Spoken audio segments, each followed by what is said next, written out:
صلی اللہ علیہ وآلہ وسلم کے ایک صحابی مسجد میں داخل ہوئے، انہوں نے نماز پڑھی، نبی کریم صلی اللہ علیہ وآلہ وسلم وہاں موجود تھے۔ جب نماز پڑھ کے جانے لگے تو سلام کیا۔ اللہ کے پیارے پیغمبر جناب محمد رسول اللہ صلی اللہ علیہ وسلم نے سلام کا جواب دیا، ساتھ ہی ارشاد فرمایا ارجع فصلی فانک لم تصلی، واپس جا کے نماز پڑھ، تو نے نماز نہیں پڑھی۔ وہ صحابی واپس چلے گئے، پھر انہوں نے پڑھی، پھر واپس جانے لگے، سلام کیا۔ نبی کریم صلی اللہ علیہ وآلہ وسلم نے پھر یہی بات کہی ارجع فصلی فانک لم تصلی، واپس جا کے نماز پڑھ، تو نے نماز نہیں پڑھی۔ پھر وہ چلے گئے، پھر نبی کریم صلی اللہ علیہ وآلہ وسلم نے ان کو پھر تیسری دفعہ یہ بات کہی کہ ارجع فصلی فانک لم تصلی، واپس جا کے نماز پڑھ، تو نے نماز نہیں پڑھی۔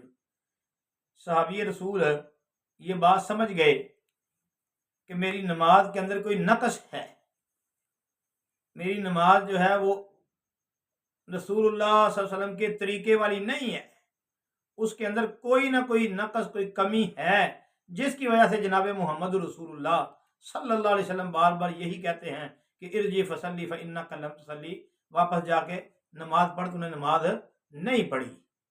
تو وہ صحابی سمجھ گئے، انہوں نے کہا کہ اللہ کے نبی صلی اللہ علیہ وسلم آپ مجھے نماز سکھا دیں۔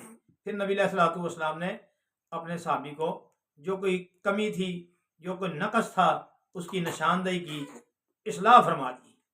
تو یہ بھائیو یاد رکھیں، جو نماز جناب محمد رسول اللہ صلی اللہ علیہ وسلم کے طریقے کے مطابق ہوگی، وہی نماز اللہ کی بارگاہ میں قبول ہوگی، وہی نماز اللہ کی بارگاہ میں قبولیت کا درجہ حاصل کرے گی۔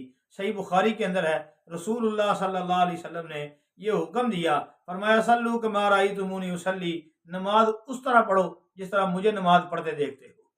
تو یہ آپ علیہ الصلوۃ والسلام کی نماز شروع سے لے کے سلام پھیرنے تک ساری نماز جو ہے جناب محمد رسول اللہ کی صحابہ نے وہ بیان کر دی، نقل کر دی، جو آج حدیث کی کتابوں کے اندر ہمارے پاس اللہ کے فضل و رحمت سے بالکل صحیح محفوظ ہے۔